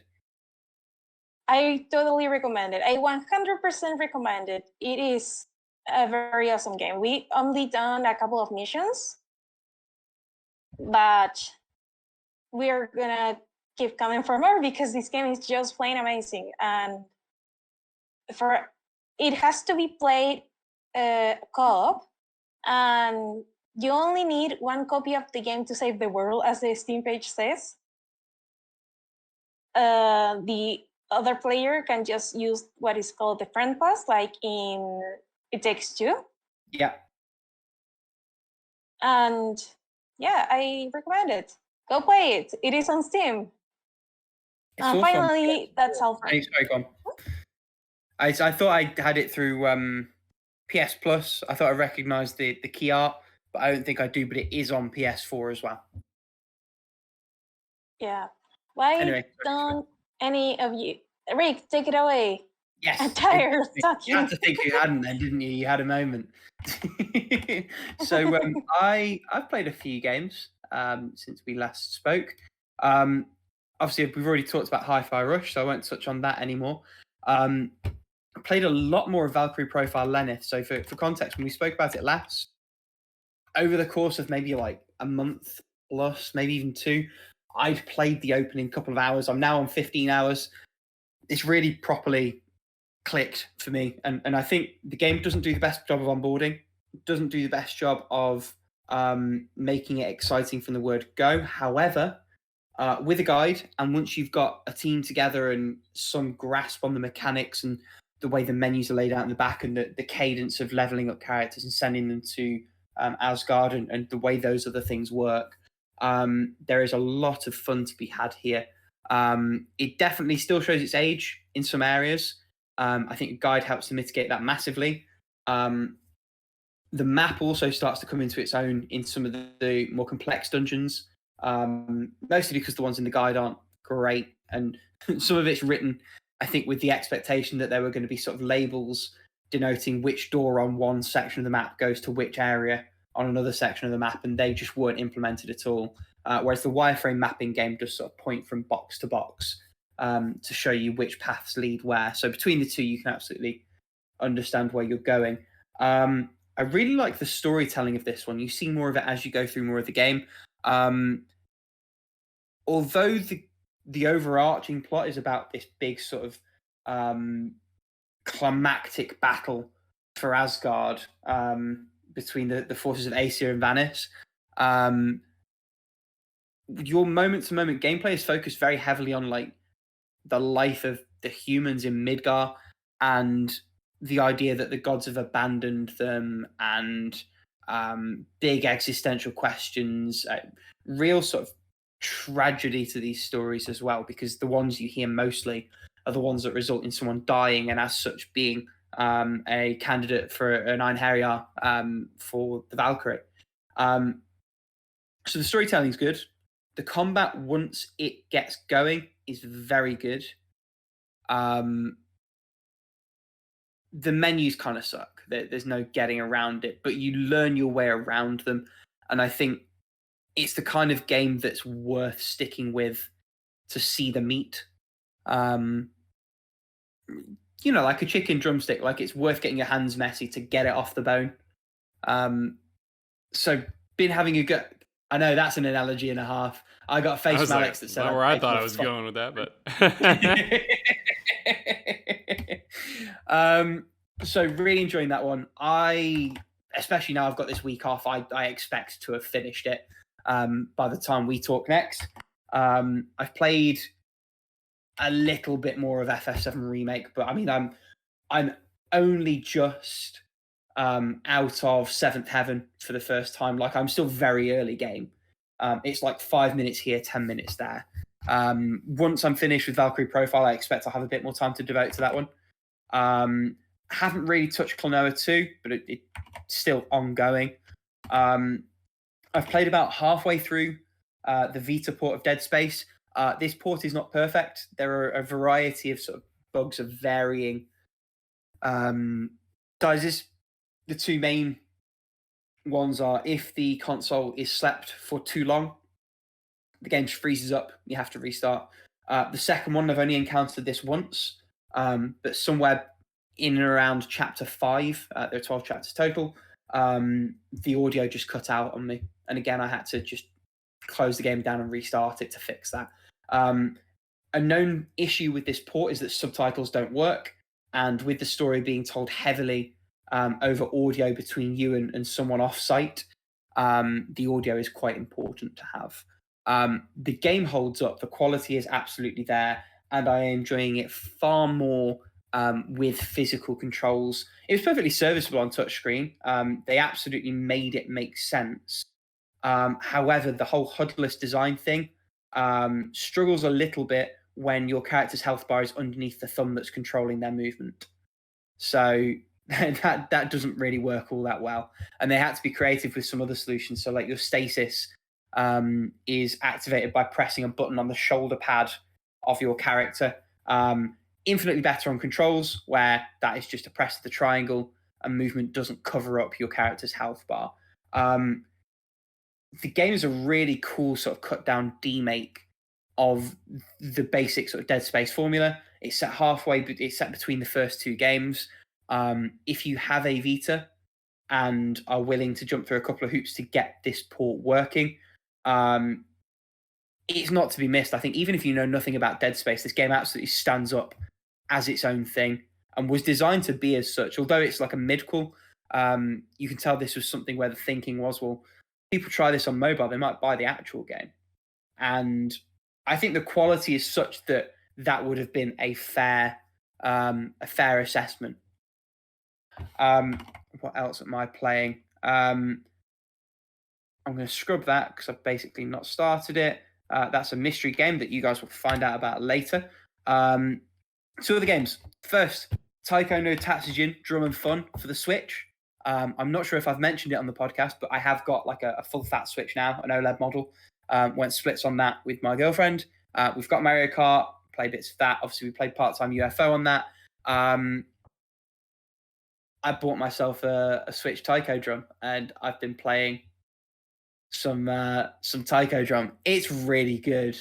I had a bit of a fight with getting my head around the calibration and the timing at first, because when you set it up for the TV, it's like you can either do it so that you're supposed to hit the drum as it's entering the circle, so it meets the beat, or you can do it so that hitting the drum is when the disc is in the circle. Neither of them really work properly, although I found the former is more reliable overall. But the drum itself is really well built. Obviously, it's never going to match up to an arcade Taiko no Tatsujin drum, but it is very serviceable for the price they're charging for these things. And it's every bit as fun. Probably more so because you get to play in the comfort of your own home rather than in an arcade where after every song you've then got to reset things through. The track list is pretty strong, and I'm probably not going to leave this on my playings. I'm not going to count it as completed because Drum and Fun specifically is just like a track list with some alternate modes to play some of those tracks if you want them.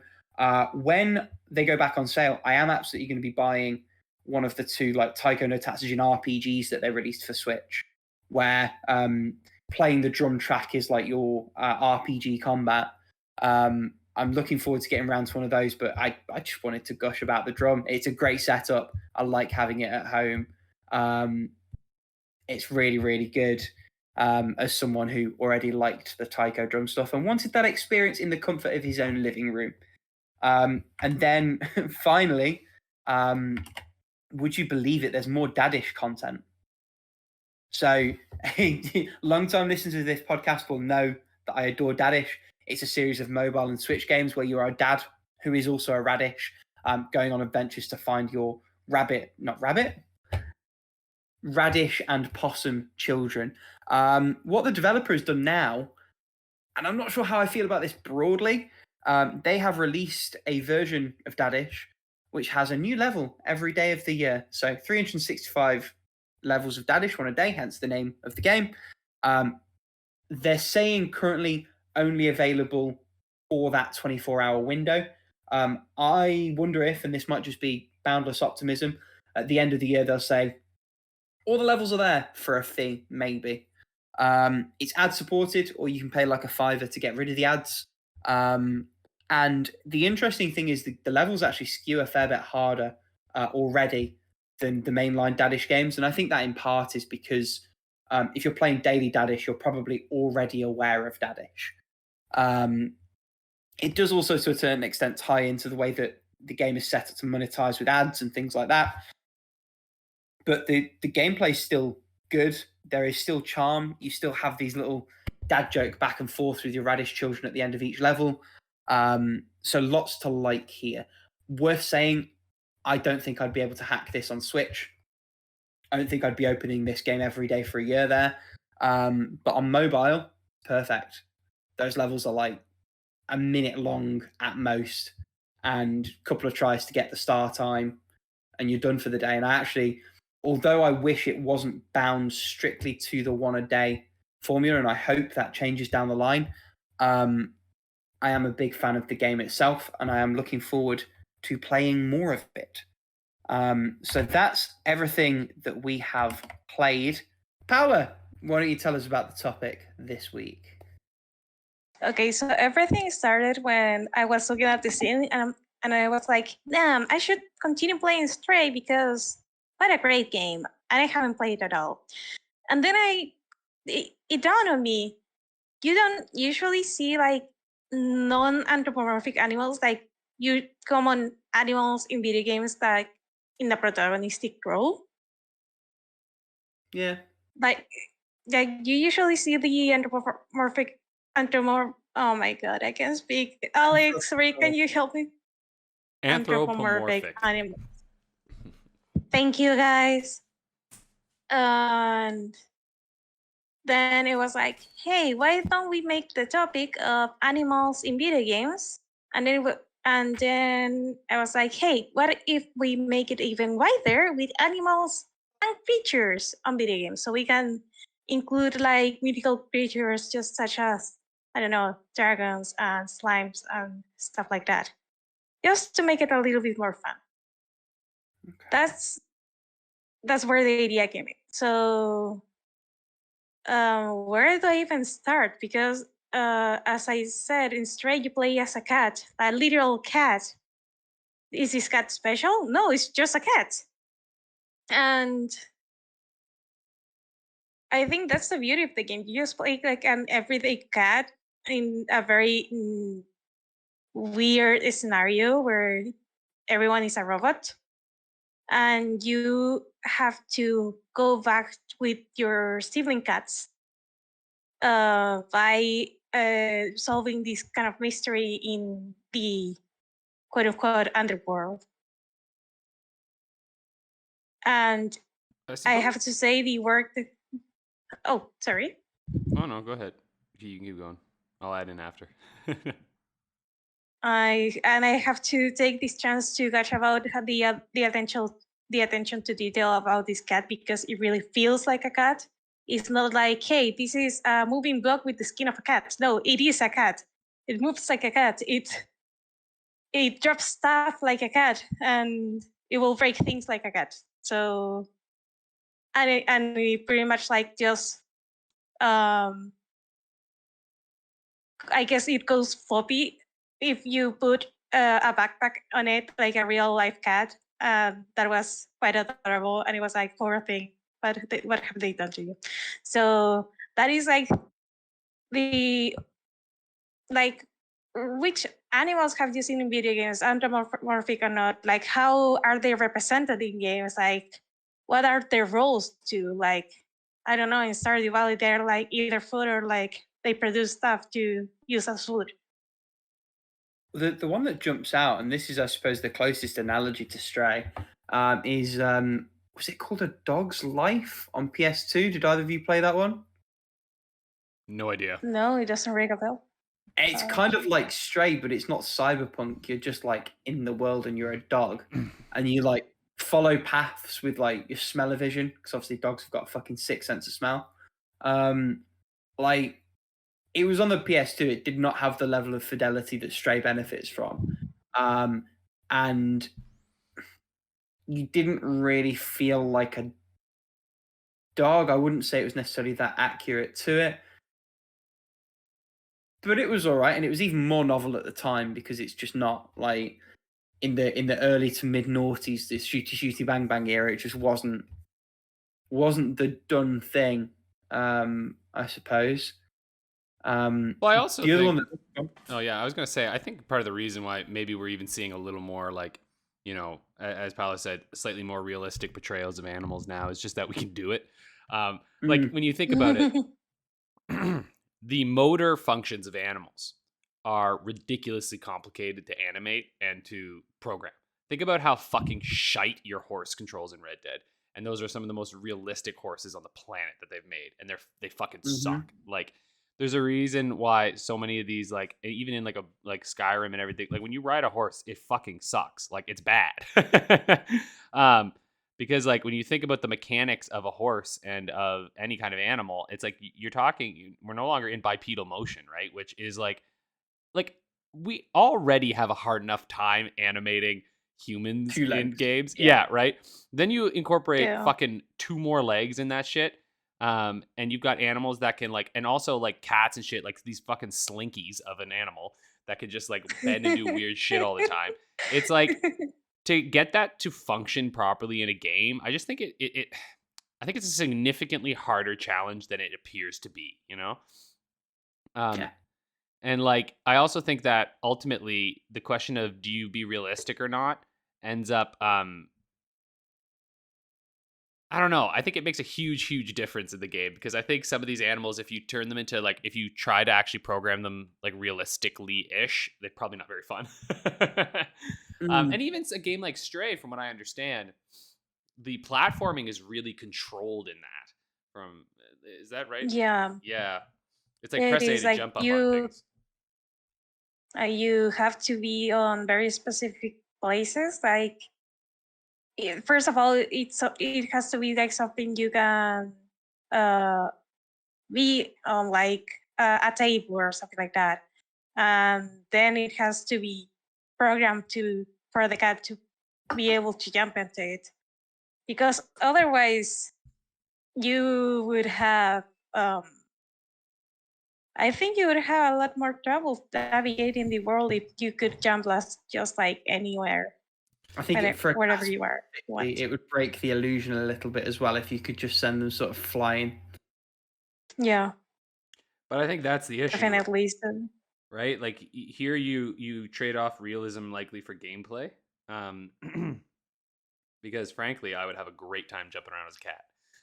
And I don't know if a ton of people complain about that because I think they really nailed the fidelity of the realism. Yeah. So I'm sure that actually like aids into it. But I think of like Nintendogs, right? Like there was a really successful thing that worked really well because you didn't actually control it. You were just playing with a toy, right? Like it was literally just a toy that you played with essentially. Because I even think at that time, they probably were like, no, we're not gonna try to animate you controlling the actual dog. It's like if we could just program routines for the dog to do. Pre-baked, Easy peasy. yeah. And are we even much further away from that? I don't think we are, because clearly Stray is pre-baked routines, right? So I don't know how far we actually are, or how like far we've actually come along those lines. Like, it seems to me that animals, if you can control them, are always limited. Like, I think of Okami, right? It was really fun, but it's a very it's like, you know, it's barely a human, right? Like barely an animal. I mean, like, think of Twilight Princess as well, right? The wolf form. I feel like wolves are one of the more common ones that we use, because again, they're basically just dogs. But you can also just like make thingy go fast if feel fun, right? And then its combat defies all laws of like animal physics, basically. So, which I prefer, frankly. I don't give a fuck about realism. It's another one of the things I don't care about. I was about to say, Oh, it's like I don't come to play games for real life. Man, I have to say, I've got fond memories of Nintendogs, of just like shouting at my dog because I wouldn't do the obstacle course. Oh my god, yeah, I loved those games. They were great. Like, that was an excellent example of using animals in a game. Plus, it helps that Back when we thought the DS microphone could like do anything more than just register whether you were breathing or not. Yeah, exactly, right? Like, I know. I can't believe I actually thought that I was doing something when I was playing that game. I mean, I don't know. I was a child. What was I supposed to expect, right? Well, exactly.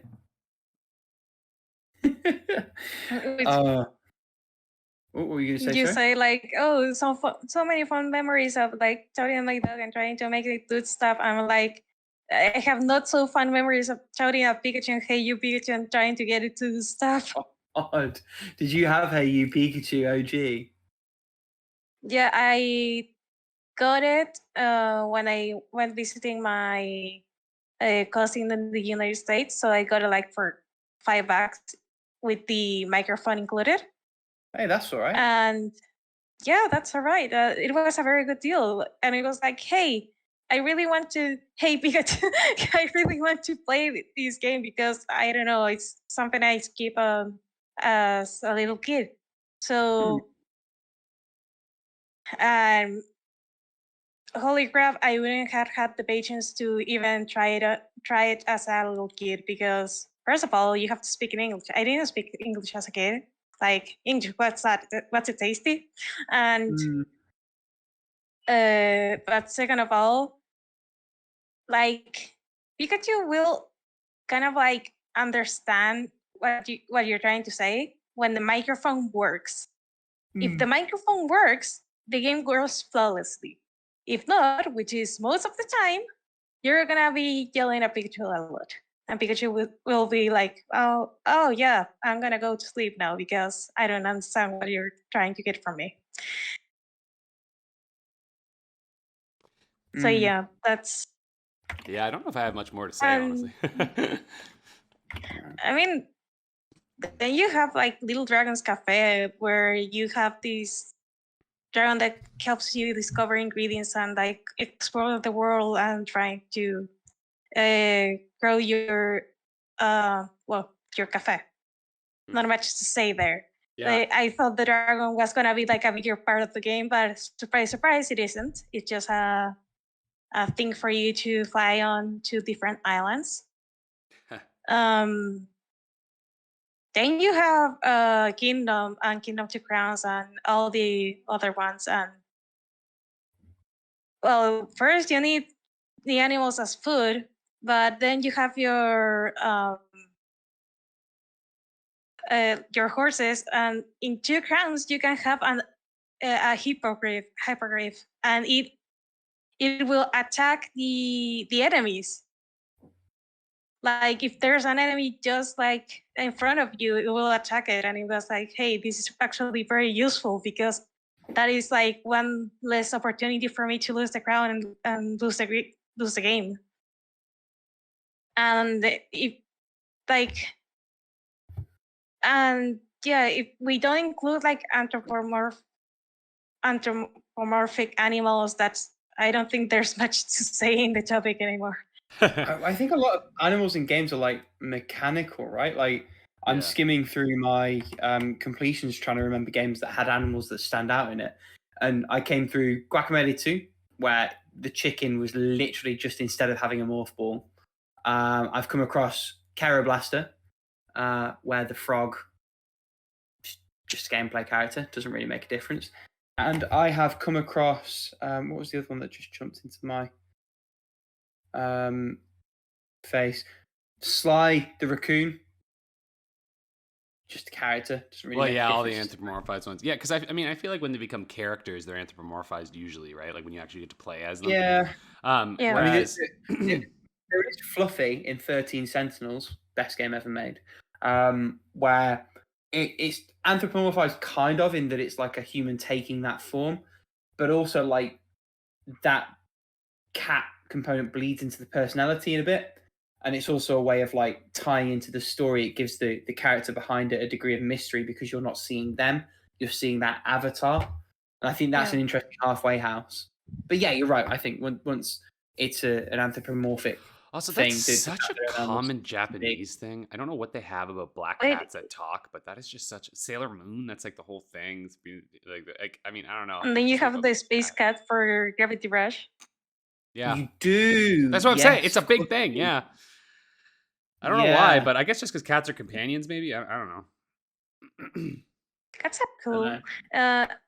Our missile from Ghost Trick. Ghost Trick. Yeah. Very topical. Friendly Yes. Switch, yeah. To be fair, again, that's one where the animal sort of bleeds into the personality. It's not properly anthropomorphized. It's like, what would a Pomeranian be if we could communicate with them? Yeah, they're so almost. often companions, like, right? Like, I actually met a real life Pomeranian, and it was like, this is missile. Like I thought the amount of energy that little dog had, like in the game, was an exaggeration. No, it's not. They're Those proper things have Duracell energy doggos. in space. Yeah. It's fully a thing. Yeah. Oh, there's one, I haven't played it, so it doesn't really count, but in a Switch sale, I bought a game called Spin Frog, and it's Kururin, but frogs. Like, there's no pretending about what it is. That's now playable on Switch, isn't it? Because the Yeah. GBA thing. Kudu- That's a kudu- tangent. kudu- Park that. Let's not go there yet. It's a great game. I've played it, well, but yes, should we? I don't know. Do we have anything else to say on this one, or? I feel like I'm reaching at this point. I don't have anything particularly. Yeah. Same here. It's time for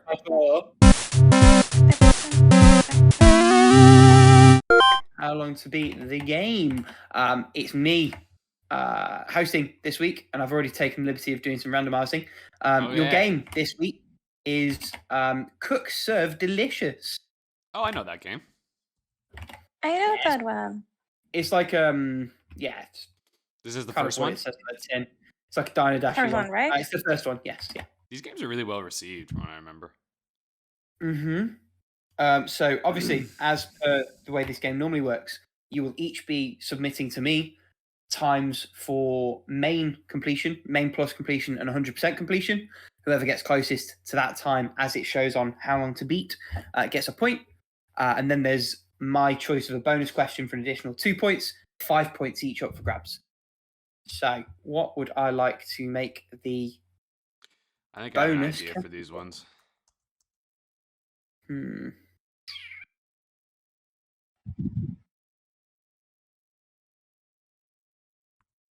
I would like to know from you. This game is available on PC and mobile. There are 149 completions polled on PC. Can you tell me for 2 points how many completions are polled on mobile?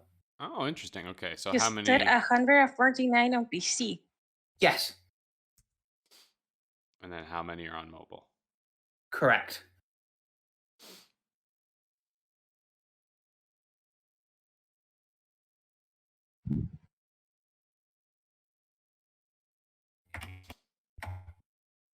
How many are on PC?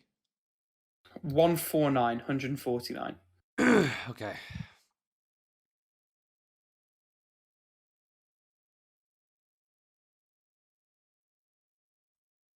All right, I've submitted my times. I don't know. I'm in the process of submitting mine. Uh,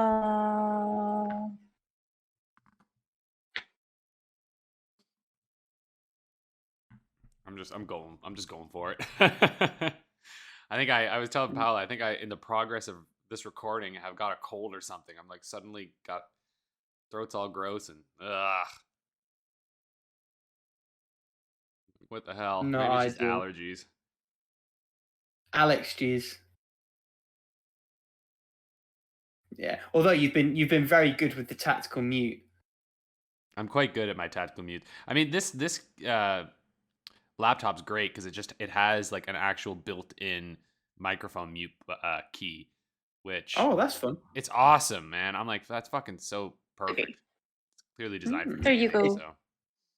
Reminds me of a scene in the IT crowd where someone's foot gets stepped on and they keep shouting. Can I edit? On the buzzer.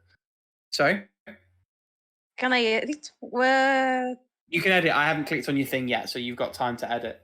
And then it's played as just like a TV beeper, and then they cut to another character, and the boss is like, "Good job, Derek. You've earned a promotion." And he's like grinning. He's just on the big red buzzer button. I love that show, man. That was a good show. It's endlessly funny. One of the comedies that stood the test of time so far. Plus the guy. Right. Okay. Oh, go on. Finish it. No. I can't remember his name. It's the one he's in. What We Do in the Shadows, the TV show as well. What's his name there? He's got the great voice. Hello. Oh, Matt Berry. Matt Berry. Fuck, I love Matt Berry. Yeah. Anything Matt Berry's in, I'm down for. If you want to look on Twitter, obviously there's been this whole thing where His Royal Highness Prince Harry has released a book in the UK. Yeah.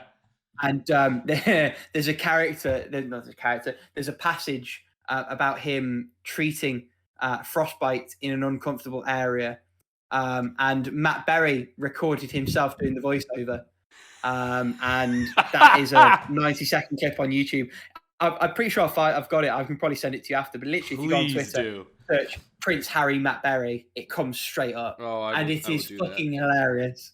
Oh, he's like, "You want me to put this on my todger?" My todger.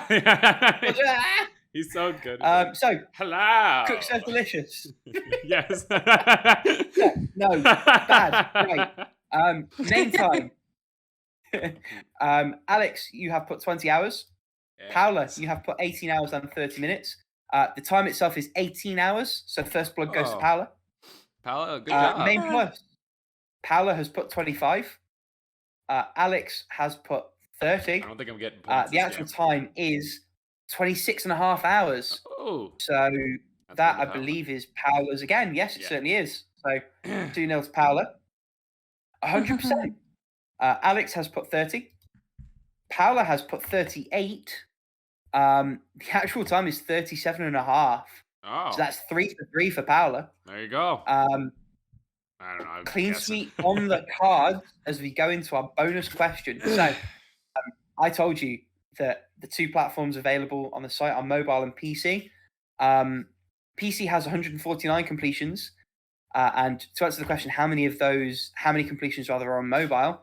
Alex has put 10. Paula has put 40. The actual number is 2. Yeah, I got some points. Which is also the same number of points that Alex gets for that closest answer. So at the end of that round, Alex snatches a respectable score at the death. 3 for Alex, 2 for Paula. And going into the final round of the first game week, that puts Alex on 2, Paula on 5, me on 3. So Paula leading the pack going into the final match. And if she can avoid a 2-point swing, she will go to the end of the first game week leading the pack. Excitement this round of How Long to Beat the Game. So that is our episode. That is us. Tune in next time. Yes. Bye-bye. If you want. Again, we're not your parents. Yeah, that's true. Goodbye. Bye.